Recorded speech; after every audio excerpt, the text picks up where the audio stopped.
Bom, eu tive a grande satisfação de morar 3 anos aqui na Bahia, num período muito privilegiado. Privilegiado da Bahia porque era uma coisa mais modesta, não tinha grandes prédios de apartamento, mas era uma cidade que tinha uma intimidade, a gente tinha uma relação com as pessoas, era uma coisa maravilhosa, as pessoas andavam na rua, você olhava para as pessoas sorriam para você. A gente andava de noite pelas ruas pouco iluminadas aqui, encontrava amigos e tocava violão na rua, frequentava pequenos botequins e bebia cerveja na rua. Era uma coisa assim de uma descontração maravilhosa que favorecia, inclusive, a vida intelectual, da gente poder pensar em coisas mais ousadas. Além desse lado humano que existia, que era maravilhoso, seguramente foi o momento mais feliz da minha vida, existia também o lado vanguardista, né? Existia aqui aquela figura iluminada de reitor Edgar Santos, que era uma espécie de Papa Júlio II, assim, que trouxe para a Bahia os maiores intelectuais de vanguarda do Brasil e alguns também da Europa. O Werner Mayr-Eppler tinha acabado de criar música eletrônica na Europa e novos conceitos de comunicação eletrônica. De repente ele estava dando aula aqui. Mireille Lopes estava fazendo conferências aqui. As mais importantes personalidades do mundo passavam pela Bahia. Grandes maestros, grandes intelectuais, grandes artistas de um modo geral. Bom, no final dos anos 50, quando nascia a poesia concreta lá em São Paulo, e tantos acontecimentos surgiam na cultura brasileira pelo aquele período jusceliniano que era tão cheio de provocações, de liberdades, as pessoas estavam, inclusive pelo fim da guerra, né, estava todo mundo delirando, todo mundo voltando outra vez, curtir a liberdade de expressão. Eu me lembro o Glauber Rocha aqui fazendo a Iemanjá Filmes aqui, o livrinho, imprimindo um livrinho ali a cores, muito sem vergonha, que eu tenho até hoje e tal, tentando exatamente absorver aquele clima de ousadia cultural que havia na época, que depois acabou se realizando ao nível de uma cultura de massa, né? E essas personalidades se transformaram em ícones da música brasileira, da cultura brasileira como um todo, né? A partir de uma concentração muito densa de componentes culturais que estavam aqui em Salvador, seja na escola de dança com Ian Karutzka, seja na escola de teatro com Martim Gonçalves e Gianni Ratto, que chegava e dirigia no Scala de Milão uma ópera junto com o Karajan, depois estava dando aula aqui no teatro, e aí o Kölreuter aqui, que trouxe uma enorme quantidade de músicos de várias partes do mundo, que trouxeram um know-how técnico, cultural, que fez com que todas as pessoas se armassem de recursos para poder expor uma cultura de alto nível que tinha a provocação, porque, na realidade, esse sarapatel de ideias que tinha misturado aqui fazia com que as coisas ganhassem um fogaréu, né, conceitual muito grande. É muito engraçado porque Caribé, Caymmi, Jorge Amado, eles eram pessoas muito ligadas às raízes daqui, né? E esse movimento que veio no final dos anos 50 era um movimento universal. Quer dizer, eram assim, Werner Mayr-Eppler lá da rádio de Colônia, o Kölreuter que vinha das vanguardas alemãs, eram Pierre Boulez que vinha, que se revelava o maior compositor da época, era o mundo inteiro da vanguarda pós-guerra. Então, juntou-se aqui um raciocínio universal com raízes nacionais, né? Então, com isso, a cultura aqui deixou de ser uma coisa paroquial e provinciana, né? Ela teve a motivação que veio de baixo, telúrica, né, que veio da terra, mas se expunha através de um raciocínio universal, que era o nível do diálogo e dos acontecimentos aqui da época. Então, esse momento foi muito importante, e com isso a minha alma mesmo se abriu para uma série de interesses que depois eu vim cultivar durante toda a vida, né? Não só apenas fazer uma música, de tocar bem, aquela coisa tradicional, mas sim ver que a música faz parte de um contexto cultural muito amplo e bastante abrangente. Bom, a Bahia teve nessa década, nessa época aí de Edgar Santos, né, a Bahia foi uma célula cultural conhecida, única na América Latina, única e conhecida internacionalmente, onde havia um intercâmbio cultural muito grande entre a Europa e os Estados Unidos.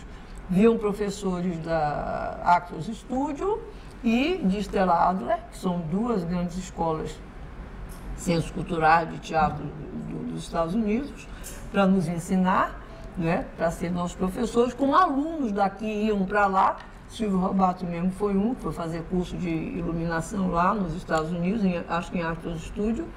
E o Old Vic também, onde Nilda foi fazer um curso. Old Vic é em Londres, é uma das maiores escolas de teatro do mundo. Então vinha gente de lá para cá também. Então havia um intercâmbio cultural fantástico na escola de teatro, né?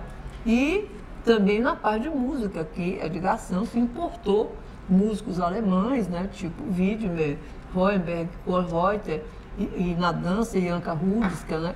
Então a Bahia foi uma célula cultural respeitadíssima no mundo inteiro. Se atribui muito que a UFBA, a nova UFBA criada por Edgar Santos, seria assim, vamos dizer assim, esse sopro renovador, né, que teria dado o start, né, seria a grande influência, seria da criação das escolas de linguagem na UFBA, de teatro, de dança e de música.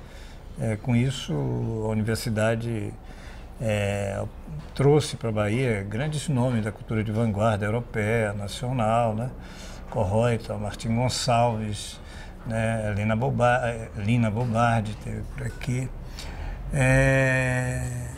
Então isso animou a vida intelectual da cidade, da Bahia, do estado também, e se atribui então a esse momento, um grande momento né, de força, né, de nascimento de novas gerações, renovação da vida cultural baiana e tal. Mas eu tenho a impressão hoje que isso não ocorre exatamente aí. Acho que existem alguns precursores importantíssimos dessa ebulição da vida cultural baiana. E só para citar um desses precursores, e acho que inclusive o Edgar Santos é um pouco, vamos dizer assim, vem justamente desse outro momento, que eu acho que é o de Anísio Teixeira. Anísio Teixeira me parece que é assim, o ponto onde há uma linha divisória de vida cultural na Bahia, e que ele é o grande, vamos dizer assim, o grande foco. Eu acho que Anísio é por volta da década de 30, de 20 para 30, por aí, que ele começa a sua vida política, intelectual, né? E que vai inclusive culminar a trajetória dele junto com Darcy Ribeiro, criando a Universidade de Brasília. Então eu acho que há assim uma presença muito forte. O Clube de Cinema também, que surge mais para trás um pouco, antes de Edgar Santos, nessa trajetória do Anísio Silva, Anísio Teixeira e desses intelectuais que estão aí nessa data. Então há uma grande, vamos dizer assim, sopro de mudança, de iconoclastia, de inclusive essa coisa que pode despertar nossos olhos, que já nascem um pouco também olhando para esse lado, para a cultura popular. Nesses anos estão rumores revolucionários muito fortes, e antenas muito fortes também, captando sinais do cinema que estava se fazendo no mundo, né? Do novo cinema italiano, do novo cinema francês, da Nouvelle Vague. Aqui se assistia o melhor cinema que se fazia na União Soviética, no Japão, na França, na Europa, nos Estados Unidos. Então, porque o cineclube, ele dava essa coisa, atualizava sobre o cinema, sobretudo o cinema que não era o cinema só comercial, mas o cinema que o Clube de Cinema da Bahia colocava na tela aqui em Salvador.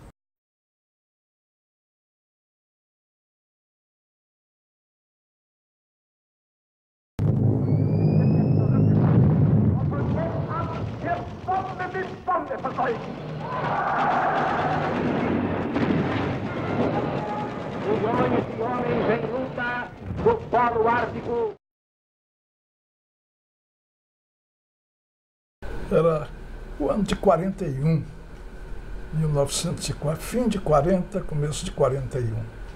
Eu havia terminado de concluir o trabalho de agente recenseador, um censo que marcou época, o censo de 1940.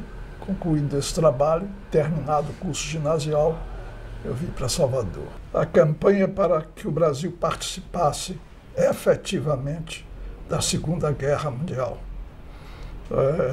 Havia uma mobilização estudantil, havia um clima de insatisfação, insatisfação não, de repulsa, de revolta absoluta contra os ataques praticados contra navios brasileiros na costa, principalmente na costa da Bahia. Os navios saíam, muitas vezes já estavam em alto mar, voltavam, não é?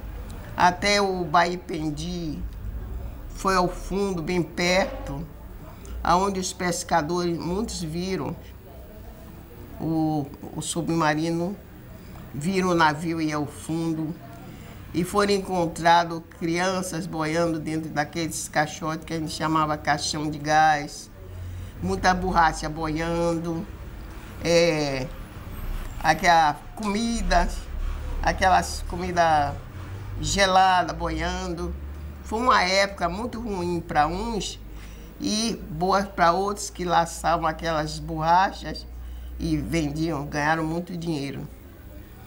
E também haviam pescadores que falavam que aquilo não era obra do alemão, não eram os alemães, que aquilo era obra do americano, que o americano fez aquilo para forçar o Brasil a entrar na guerra. Mas todos os pescadores que falavam isso, eles eram presos.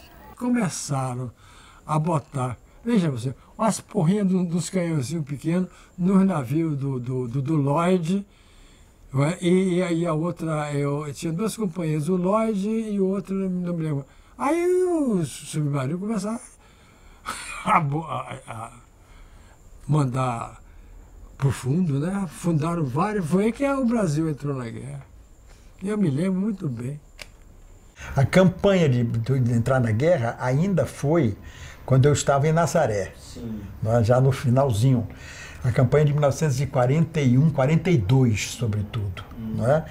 Quando os submarinos alemães afundavam os nossos navios aqui no Atlântico. E o nazismo, quer dizer, o Hitler, ele queria interromper toda a comunicação de abastecimento de qualquer tipo de matérias-primas ou de mercadorias que pudessem ser encaminhadas para os aliados, né? De modo que, então, não tiveram nenhuma hesitação de afundar navios sobre navios aqui. E a juventude se levantou, né? Pelas liberdades. Nessa ocasião, em 43, quando eu cheguei, já, digamos assim, a coisa estava já definida, o campo, inclusive. Em 41, 42, o campo estava se definindo. Tá? Você sabe que os Estados Unidos, por exemplo, eles só entram na guerra quando Pearl Harbor acontece, que é no fim de 41. O Brasil, já em 1943, quando eu cheguei aqui, nós já estávamos incorporados. Né? Nós já estávamos incorporados na luta aberta. A partir dessa mobilização espontânea de toda a juventude, das forças renovadoras, dos cidadãos, de todo mundo que não topava a ideia de uma nação ou de um mundo que estivesse caracterizado pela exclusão, não é? Exclusão racial, exclusão étnica. De modo que a juventude toda se mobilizou. Salvador era um centro disto, para nós todos. E eu mesmo participei inicialmente, porque desceu em Nazaré, em 1900, fim de 41, começo de 42, desceram algumas caravanas de estudantes secundaristas, sobretudo liderados pelo pessoal do Colégio da Bahia, do Colégio Central, né? E nos pegaram lá e descemos o sudoeste fazendo comícios em todas as cidades, até Juquié, parando de cidade em cidade, etc., né? Para pregar um mundo que nascesse diferente, que estivesse passando pela tragédia da Segunda Guerra Mundial, mas que se tornasse um mundo de paz, um mundo de fraternidade, um mundo de superação da fome, da miséria, né, da exclusão que você tinha em todas as áreas, inclusive dentro das áreas dos que compunham as forças aliadas, né? De modo que Salvador era muito isso, e a vida estudantil, uma vida tanto secundarista como a vida universitária, muito forte, muito mobilizadora. Toda essa movimentação para a participação do Brasil na Segunda Guerra Mundial, aqui na Bahia, foi liderada pelos comunistas. João Falcão, Mário Alves, Batista, grande jornalista, João Batista de Lima e Silva, não sei se vocês o conheceram. E havia apoio do pessoal de imprensa que noticiava e tal, com discrição, porque toda a imprensa era censurada, mas com certa discrição, dava apoio a esses movimentos populares e estudantis de participação indireta na guerra, mas polarizadora da opinião pública contra o nazismo e contra o fascismo. Me lembro uma vez que veio um comboio, aí encheu a cidade de soldados ingleses, noruegueses, foi uma festança, ingleses, que iam para a guerra, né, e passaram por aqui, e desembarcaram, a cidade toda foi festa, desfilaram, tal. Eu ainda tinha dinheiro deles, um bocado de dinheiro que eles espalharam, aí depois eu fui recolhendo e dei de presente para um professor meu que fazia coleção, né? Eles foram acolhidos. Ah, você sabe de uma coisa? Tinha um posto de lubrificação de um inglês no Campo Grande, onde hoje é aquele estacionamento do Teatro Castro Alves, no Campo Grande. Ali era um posto de lubrificação que vendia gasolina. E no fundo era a casa do inglês, o inglês morava ali. E esse inglês abriu as portas, eu morava no Canela naquele tempo, recebeu os soldados ingleses, dava cerveja, eles beberam aqui, tá? Nego ia para a guerra.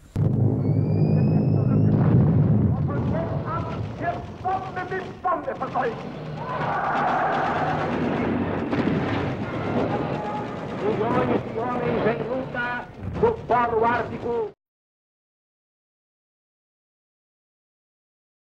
Tudo era difícil. E criou-se uma coisa, porque as coisas oficialmente eram difíceis, começaram a aparecer as indevidas facilidades. Quem tinha o dinheirinho adquiria sempre mais. Em vez de meio quilo de pão, 1 quilo de pão, etc. Sempre se dava jeito. Agora o pobre não, o pobre sofreu na guerra. Não estava lá na frente, mas sofreu as consequências da guerra. Racionamento. Racionamento. Eu só tenho 3, 4 filhos, que eu queria aquela quantidade. A guerra é lá longe onde está, mata gente. Com instrumento, com bala, e dentro de casa mata com a fome. Era uma coisa que me trazia muita tristeza, porque, afinal de contas, eu não entendia porque tanto desespero, porque os soldados entravam nos bondes e colocavam os pés na parte do assento, sentava na cabeceira, dizia que ninguém ia entrar ali, porque eles estavam revoltados, porque eles sabiam que a morte esperava, como muitos foram e não voltaram, né? A guerra veio e acabou com o carvão. Para nós, né?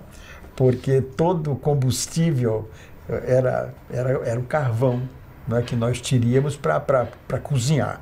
Daí nós passamos a ter que entrar nas filas do carvão porque houve uma escassez gigantesca pela necessidade para a produção de guerra.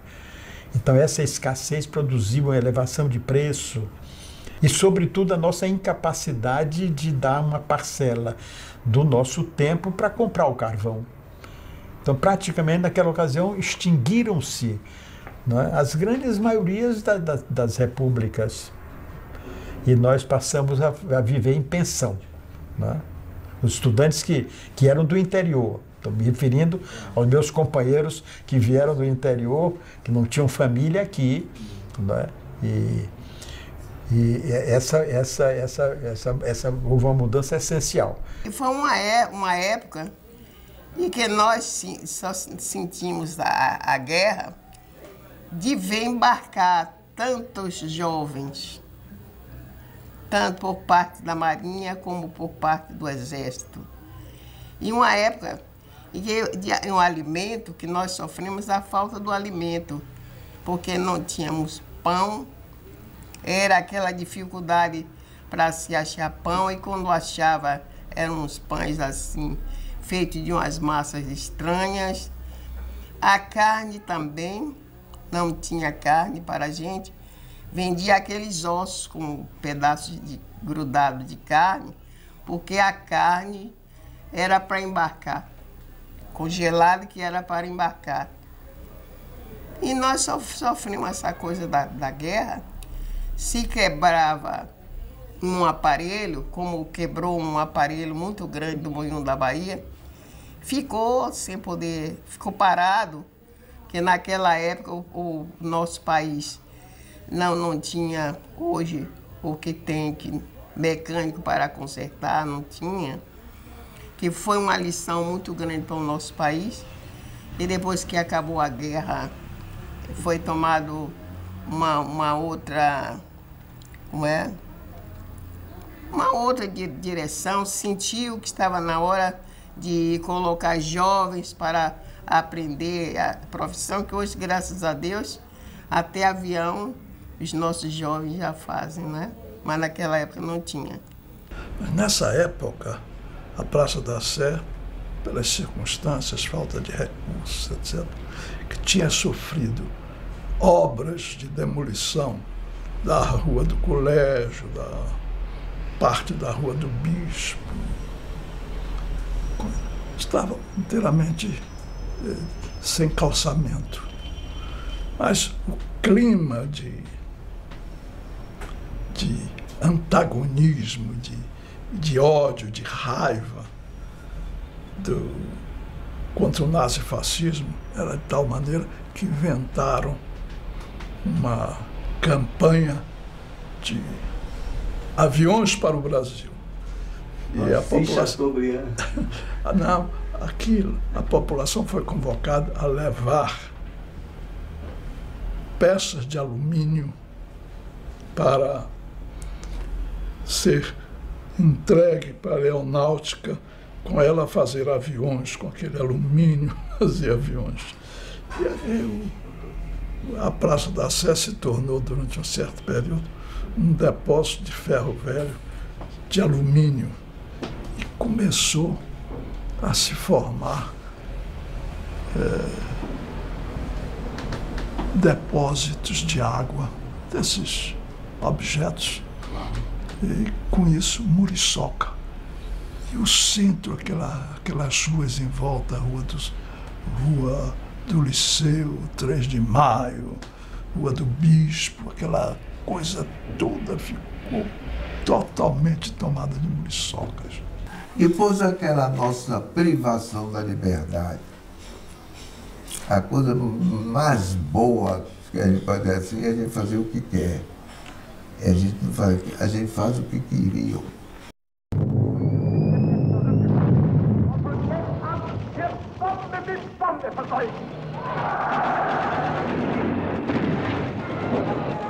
Milhões de homens em luta do Polo Ártico.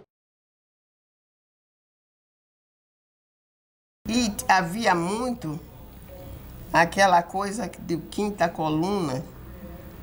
Naquele tempo era a quinta coluna.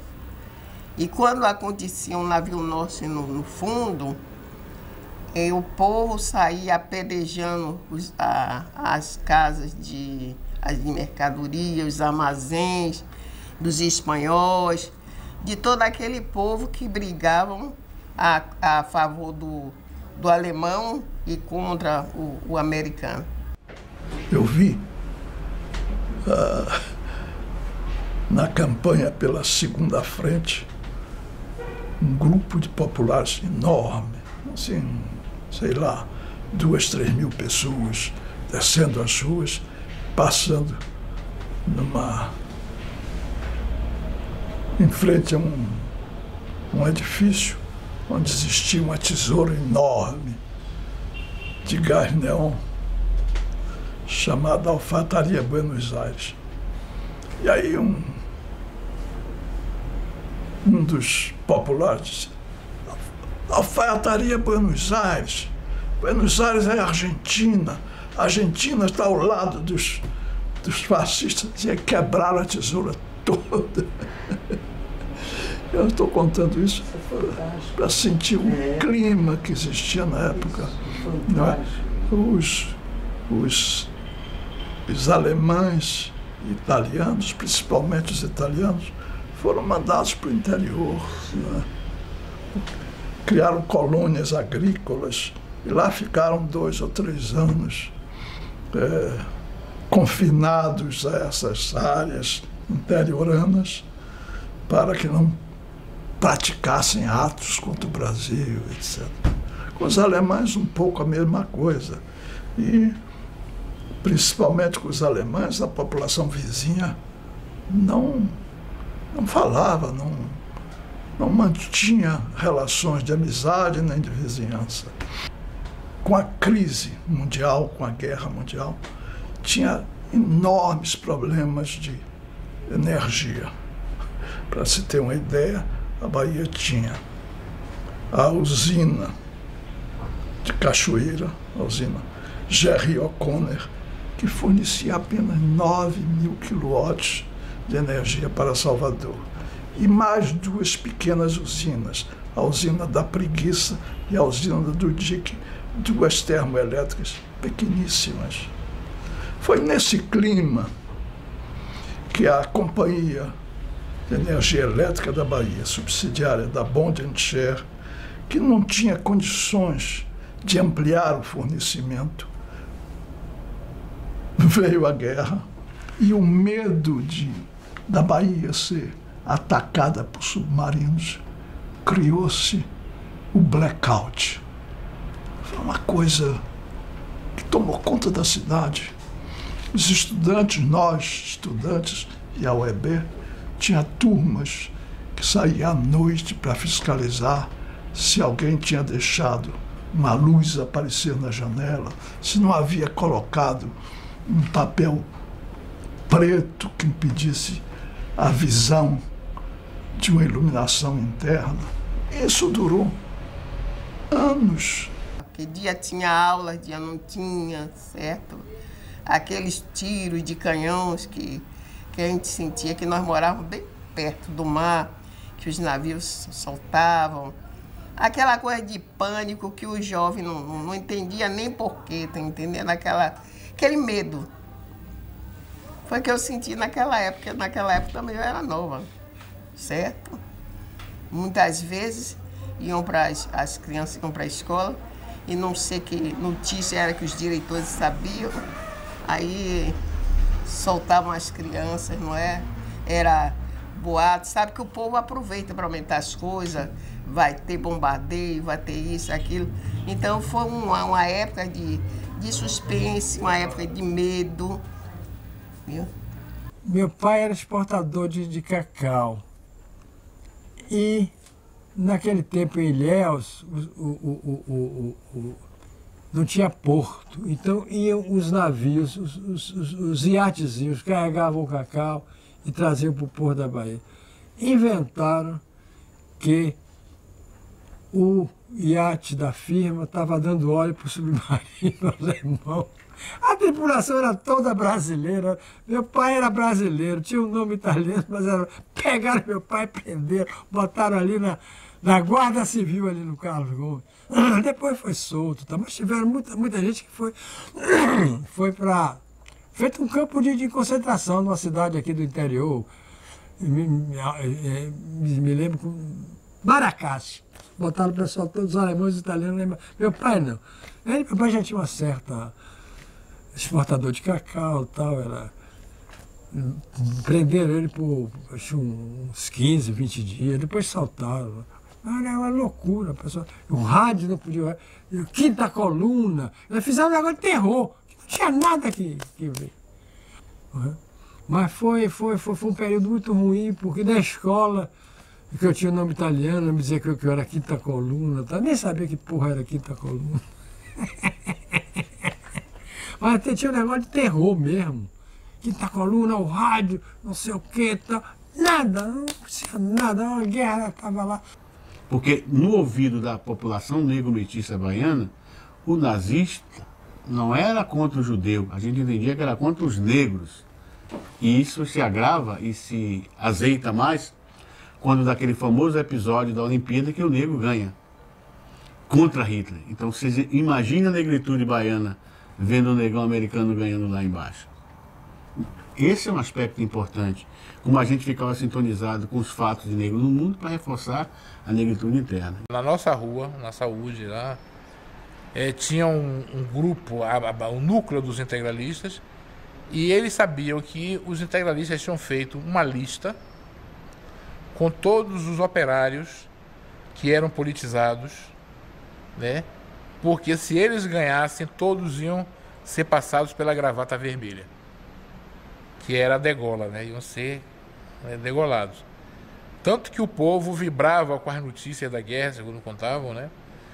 De quando a Alemanha foi derrotada, a grande festa que foi, porque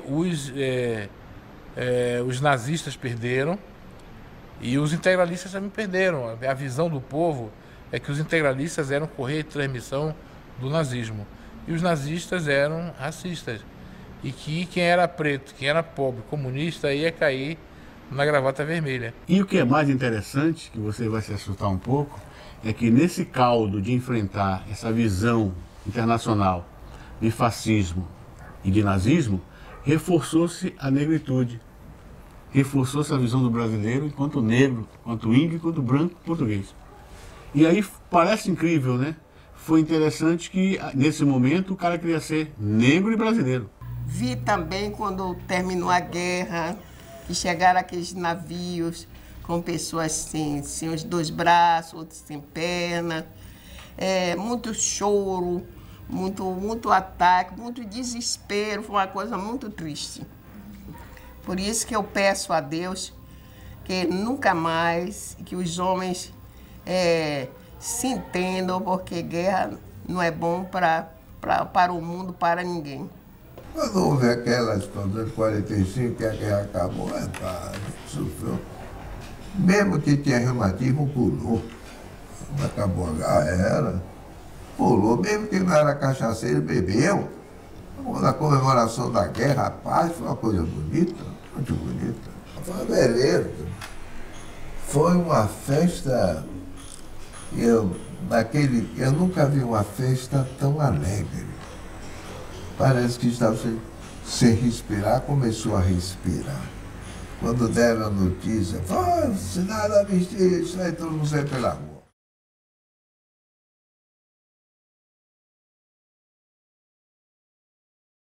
Aqui na Bahia, comparando assim com a geração Mapa, que nessa altura do campeonato estava já nas ruas da Bahia fazendo alguns tipos de instalações poéticas, né, algumas pela cidade. Cuíca, eu acho que era precursor nisso, aliás, como muitos artistas de rua, artistas populares baianos, né? Jacaré, Mulher de Roxo, a gente pode colocar nessa coisa de grandes personagens populares da Bahia, como Major Cosme também. E Cuíca era um contemporâneo dessa grande Bahia popular, brilhante, né? De vultos brilhantes, né? Eu divulgava muito eles dentro da informalidade, eu levava muito eles ao programa e tal, divulgava. Quer dizer, eu era o divulgador daquelas coisas que o povo criava. Tinham vários tipos populares, tinha Jacaré, fazia discursos políticos na frente da prefeitura, né? Tinha o outro que era o trem de Alagoinhas, né? E anteriormente, na década de 40, tinha uma senhora que sofria das faculdades mentais, coitadinha. Era uma senhora chamada Miss Piedade. À noite ela ia e os estudantes quer namorar comigo, tal, e aí dava o braço e saía passear, ela ia toda, ela botava aqueles colares, assim, aquele chapéu de melindrosa, né? Lembro também que tinha outra figura que a gente não via muito, mas via passar e ouvia muita lenda sobre ele, que era de Florípedes, ou Floripes, que era o próprio sinônimo de homossexual, que era uma espécie de um quase travesti, porque ele era muito doido, né, todo magrinho. Lembro dele ver passando pela rua assim, e o povo dizia, lá vai Floripes, né, bastante seco, cabeludo, né, e que era um homossexual declarado, que circulava no Meretrício, Rua Praça da Sé, né, que circulava, e que diziam que ele era um piniqueiro do brega, né, porque o seu ofício era nos quartos das moças, né, das moças trabalhadoras do sexo. Ele recolhia os pinicos, fazia a limpeza, era uma espécie de o serviço room, era o room service das pensões e dos castelos, né? Então isso era Floripes. Bolinha de Cristal era uma belezinha. Ele ficava na porta ali ele ficava na Avenida 7, né? Ficava atrás da porta depois de meia-noite, 11 horas, para pegar uma coisa. E ele trabalhava como costureiro, ele fazia as roupas dos meninos do Divino Espírito Santo, aquelas coisas. Era uma bonequinha de cristal mesmo, todo branquinho, todo. Chiquito Bengalinha, tinha duas bengalas, coitadinha, ele tinha um bigodinho assim, e tinha um espelho, e um espelhinho redondo, e botava batom, botava...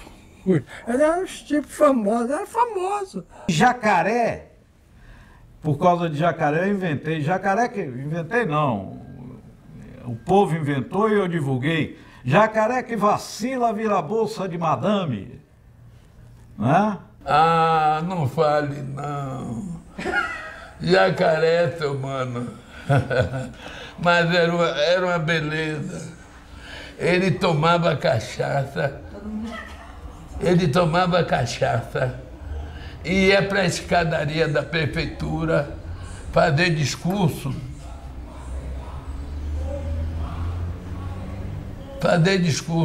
E os discursos, seu mano, um discurso mesmo que eu não sei se muitos deputados federais tinham capacidade para fazer. Mas Jacaré bebia. Jacaré era um pinguço famoso. Eu acho que botaram o Jacaré por causa da cachaça, Jacaré. Esse era preso todo dia e apanhava. O rosto dele era cheio de hematoma, porque o Jacaré era político. Esse aí, o negócio dele era político. Esse não tinha pornografia, nada. O Jacaré era um cara basicamente político. Subia no tamborete para fazer discursos incendidos contra políticos, também contra a Mangabeira. Eu assistia, toda vez que eu podia, eu ia assistir Jacaré. Eu falava bem, tocava naqueles pontos mesmo fundamentais. E muitas vezes o Otávio Mangabeira mandava ouvir Jacaré para ver o que ele estava dizendo, se verdade ou não, para dar um jeito, se coisas erradas. E começava um discurso sempre imitando a voz e a oratória do Dr. Otávio. Baianos, meus amigos, E quando eu digo meus amigos, eu me desvaneço. Esse era o Jacaré. Ele fazia discursos praticamente inócuos, mas é claro que tudo isso estava ligado a um compromisso alcoólico.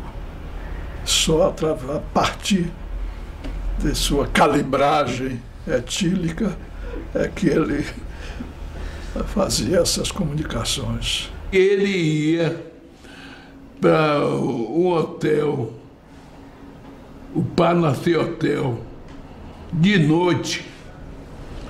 Jacaré teve a capacidade, cheio de pau, subiu e disse: governador, o senhor sabe que o povo aqui da Bahia não gosta do senhor? Assim mesmo, como eu estou falando com você. Você sabe que o governador respondeu a ele? Jacaré, você é o maior homem da Bahia.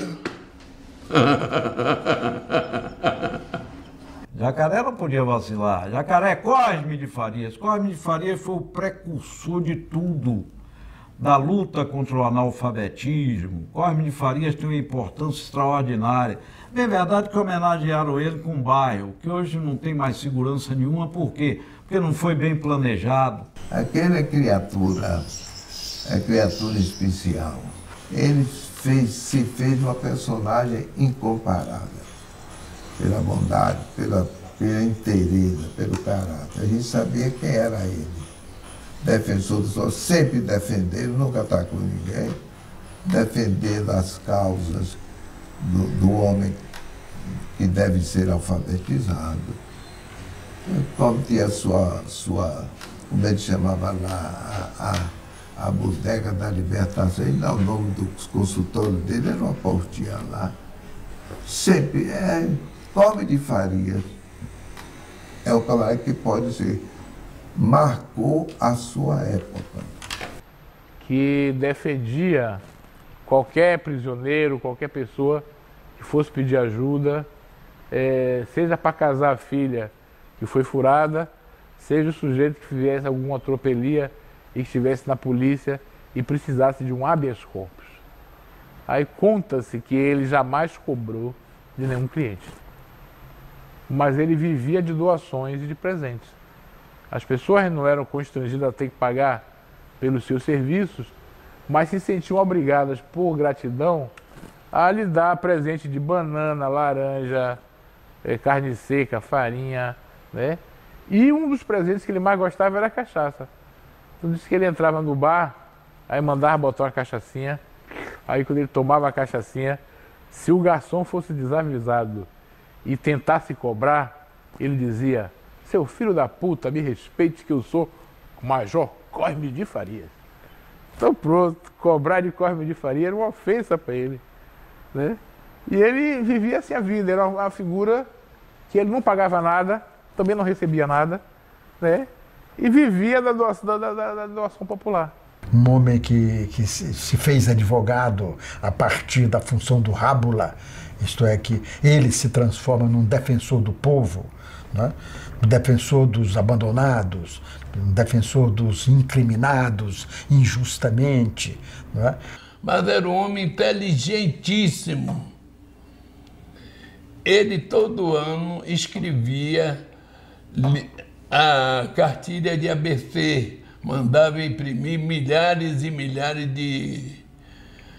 de cartilhas de ABC para distribuir, para as pessoas aprenderem a ler. Foi pena este homem morrer, porque eu acho que ele foi o primeiro no Brasil que observou isso. Eu acho que foi antes até de que Castro Alves. Era uma figura obrigatória do 2 de julho e do 7 de setembro. Né? Então era uma figura também, assim como Cuíca, né? era uma figura cuja imagem, né, atraía atenção total. A gente imaginava no tempo de Castro Alves, né, Rui Barbosa mais, porque ele era uma espécie de uma contrafação de Rui Barbosa, né? Um Rui Barbosa popular, assim, cabeção, magrinho, vestido aquele paletó comprido, com uma gola dura, né, que segurava a cabeça e fazendo gestos patéticos com uma tabuletinha atrás de uma carroça ou do que fosse, abaixo o analfabetismo, e distribuindo carta de ABC para fazer o povo ler, né? Em Sinésio Alves. Sinésio Alves é um capítulo especial, né, na vida da Bahia, né, e na vida nossa, de seus amigos. Os poetas populares ficaram encantados com a possibilidade de ter os desenhos bonitos nas capas dos seus folhetos, né? E isso ocorreu na Bahia, né? E eu acredito que por conta disso a xilogravura que veio depois, né, a xilogravura tenha retardado a sua chegada em grande proporção na Bahia nessa época. Quer dizer, Sinésio, o desenho de Sinésio praticamente tomou lugar dessa xilogravura. Eu acho que Sinésio se inscreveu nesse momento criando uma nova linguagem para a capa do folheto com o seu desenho, com a sua ilustração. Mesmo porque o folheto da Bahia é muito específico. Os folhetos eram nordestinos, a Bahia não tinha folhetos, não é? Os folhetos vêm do Nordeste. Aqui as capas dos folhetos, de uma maneira, a xilogravura respondeu a necessidades imediatas, não é? Do poeta que não dispunha de recursos e que tinha ali a casca da umburana que recortava e fazia sua xilogravura. O folheto foi se modificando, não é? E foi recebendo clichês, gravuras de zinco, e foi recebendo ilustrações de outro tipo. Foi muito comum a influência de Hollywood, por exemplo, né? Com capas de artistas de cinema, né? Que depois eu encontrei nos folhetos da Índia, os processos semelhantes de modernização que vão do artesanal ao semi-artesanal, vão ao tipográfico, né? E o Sinésio, inclusive, foi responsável por algumas capas desses folhetos em tricomia, né? Porque as capas dos folhetos em tricomia é um privilégio da Bahia. Depois vem a Luzeiro de São Paulo e faz os folhetos com capa em policromia. Mas já havia esse início das capas em tricomia na tipografia do Delor Gramacho, e essas capas eram feitas por Sinésio. Tem ali um retrato que ele fez com o Sinésio, está ali o retrato que ele fez meu, eu e Jorge Amado, Sinésio. Sinésio tinha uma barraca na Festa da Velocidade. Ele pegava uma folha de papel preto, você ficava assim, ele pegava a tesoura e fazia. Ele era um cara de grande talento. De grande talento. Você pegar uma tesoura e fazer o perfil, eu não faço. Eu não faço. Antigamente, tudo quanto era gabinete médico tinha uma coisa de Sinésio, compreendeu? E ele fazia muito desenho geométrico, tanto que ele foi para Petrobras para desenhar isso. Cuica não deixava Sinésio em paz. Sinésio não tinha paz a partir de 1938, quando ele faz um cartaz para o Galdino Silva, um poeta popular da Bahia também. De repente, o folheto de Galdino começou a vender muito bem. Porque Sinésio idealizou aqueles cartazes em cartolina, né, coloridos por anilina. Sinésio disse que mandava comprar anilina no Rio de Janeiro, variadas cores de anilina, que às vezes não se encontrava muitas cores em Salvador, ele mandava buscar do Rio de Janeiro, e ele coloria com anilina, usando algodão, inclusive para variação de cores dos cartazes. E ele concebia aqueles cartazes, né? Aqueles cartazes eram afixados em postes, gradis, muros, né? Para que o povo tivesse uma maior visualização do conteúdo daquele folheto que estava sendo mercado, né? E Galdino usou isso, com o sucesso de venda, Cuíca não deixou mais Sinésio. Mas Cuíca não podia pagar Sinésio, evidentemente, né? Você paga um desenhista para uma capa de seu livro. Cuíca não podia pagar e pagava com um mamão, uma jaca para Dona Isabel, a mãe de Sinésio, e depois até para a própria Teresa, a esposa do Sinésio, quando Sinésio já... Como Sinésio era muito bom filho, Cuíca às vezes usava de uma certa estratégia para conseguir esquecer. Sinésio dizia: olha, eu estou ocupado, Cuíca, não posso, volte depois. Aí ele usava de Dona Isabel. Usava de Dona Isabel gostava muito de Cuíca. Cuíca ia para lá bater papo com Dona Isabel, contar a Dona Isabel, que era mãe de Sinésio, as novidades da rua. Dona Isabel era uma senhora recatada que vivia na sua casa, fechada na sua casa, e Cuíca ia para lá contar para ela as novidades da rua e dizia: eu fico aqui contando a senhora mande seu filho fazer isso. E aí, enquanto Sinésio desenhava, ele ficava contando as histórias da Dona Isabel. Um artista como Sinésio, não é? E ele criaram um momento performático e um momento plástico, não é? Porque naquele momento, ele é plástico, no momento que ele se veste de cartola, se chama ele o tal, coloca peninha, não é, de cartola, era necessário que se criasse também um outro tipo de imagem, não, isso não combina com aquela xilogravura arcaica, não é? E belíssima, claro. Pessoas como poetas, criadores como Cuíca, como Sinésio, deram à Bahia essa marca de uma espécie de folheto deles. Rodolfo, que era alagoano, também ficou e deu essa marca de um tipo de folheto realizado na Bahia, não é? Então, Rodolfo foi outra figura maravilhosa, né? Quer dizer, nessa década, Rodolfo não era baiano, como Cuíca, nasceu em Rio Largo, em Alagoas, e se encantou pela Bahia. Se dizia baiano por adoção, por paixão, né? Rodolfo foi um homem de circo, interessante. Portanto, um artista performático também. Além de fazer o palhaço do circo, ele, nas noites em que não era palhaço, ele declamava. E o povo achava que quem declamava era Castro Alves. E ele escrevia mais folhetos de 8 páginas. Os folhetos de 8 páginas estão mais ligados às descrições, aos desastres, aos eventos, a tudo que acontecia imediatamente, não é? Rodolfo era um poeta mais, como eu dizer para você isso? Tinha uma escolaridade mais avançada, tinha muito mais leitura do que Cuíca, não é? Rodolfo tinha lido os clássicos brasileiros, Rodolfo tinha lido Machado, Rodolfo tinha lido Alencar, né?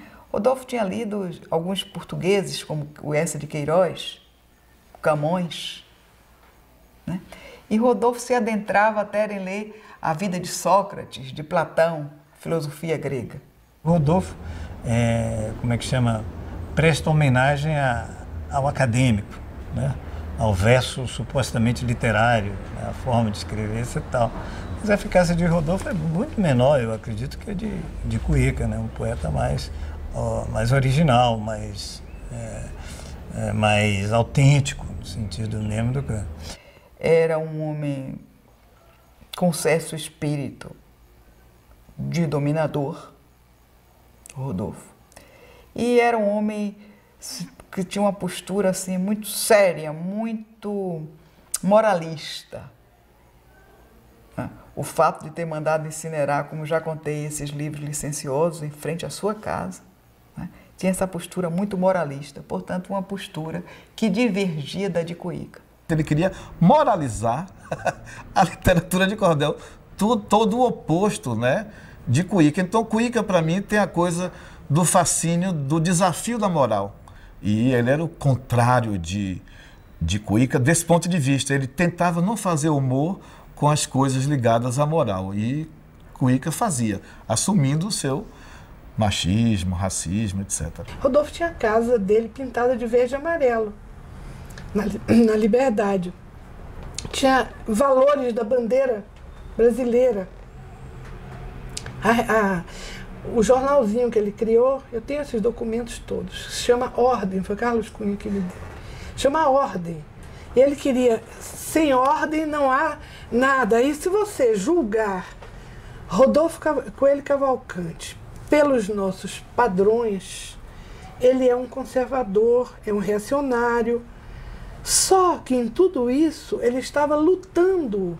E eu tenho os documentos desse tal jornal A Ordem, em que ele está lutando pela aposentadoria e pelo reconhecimento do poeta popular enquanto profissional da voz e do corpo, que eles eram, não é? Os dois se encontravam na praça e firmaram um acordo, quem morresse escreveria a biografia do outro. No fundo, eram dois poetas populares diferentes um do outro, mas que se admiravam mutuamente, tenho certeza. Rodolfo queria um cadinho de Cuíca, Cuíca queria um cadinho de Rodolfo. Mais ou menos isso, né? Lá no Campo da Pólvora, onde hoje é o edifício do Palácio da Justiça, o Fórum, o terreno era baldio, era desocupado, e anualmente se realizava a chamada Feira da Mocidade, que fornecia recursos para a união dos estudantes fazer as suas promoções e tal. Era constituída de um espetáculo com cantores, às vezes gente famosa, cantores de nomeada nacional e internacional. E duplas de tango, Cuquita Carvalho, rumbeira, é fantástico, balé de Eva Staquino, né? Depois, mais tarde, Evandro Castro Lima dançava ali, compreendeu? E era uma coisa fantástica. E tinha um personagem também fantástico, inesquecível, que era o showman, que era Zé Coió, né? Que era quem abria o show e quem anunciava os artistas, né? Que entrava e saía e fazia muitas palhaçadas verdadeiras, engraçadíssimas. Era um viado assumidíssimo, né? Naquela época, Zé Coió, rapaz, entrava no palco e dizia, bota a vaca no curral, mas ele já sabia que o povo ia gritar, né? Zé Coió quer mamar, rapaz, ele fingia que estava puto da vida, ele dizia, é sua mãe que vai mamar, e aí era o delírio da pessoa.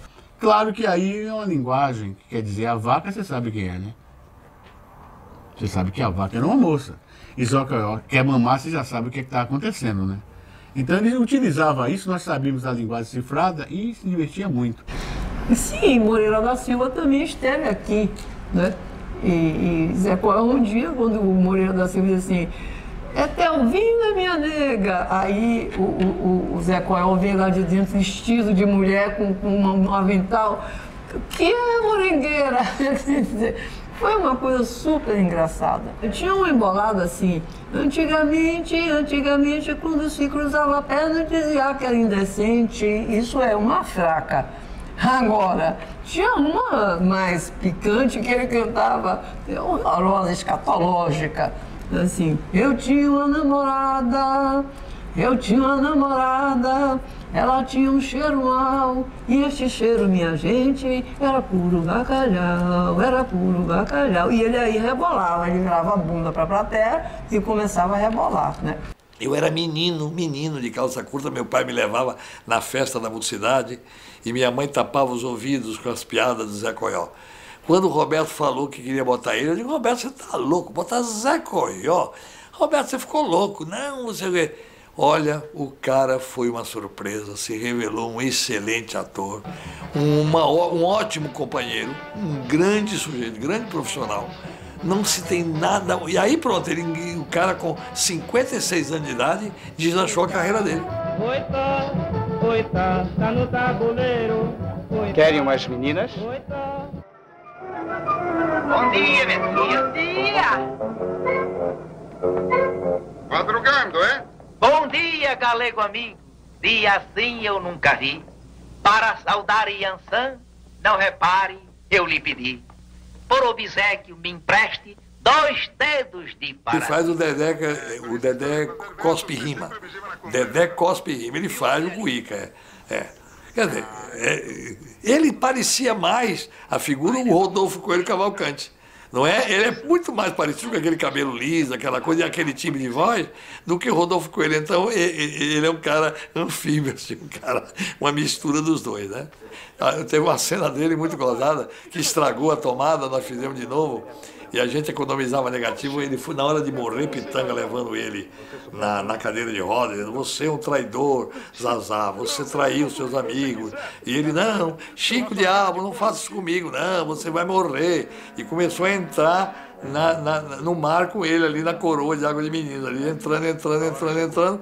De repente, ele, não, Chico, pelo amor de Deus. Aí o Pitanga disse, como é, você é homem ou não é? Ele disse, sou, mas não sou fanático. Aí Costa, Roberto ficou danado, porra, Zé. E aí fizemos a cena de novo.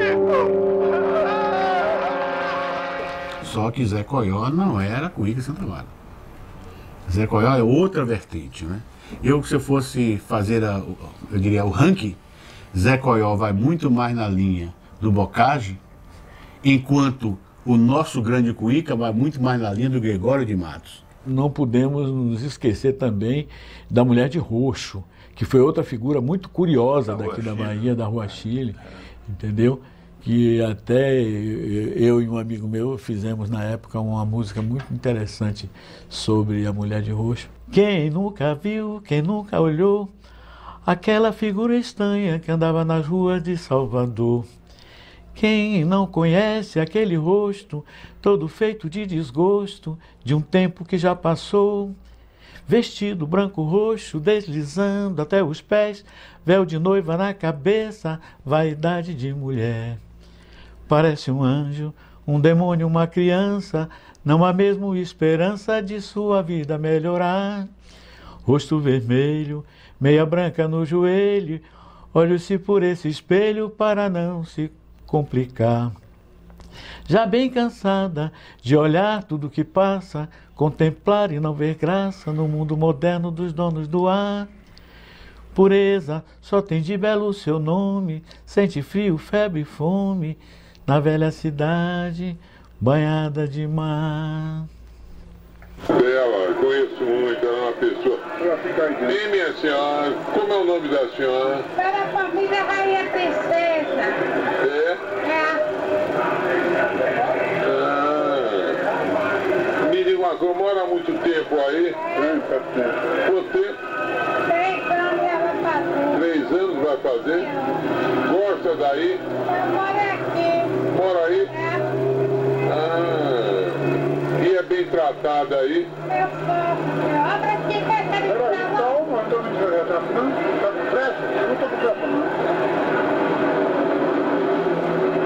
Muito obrigado.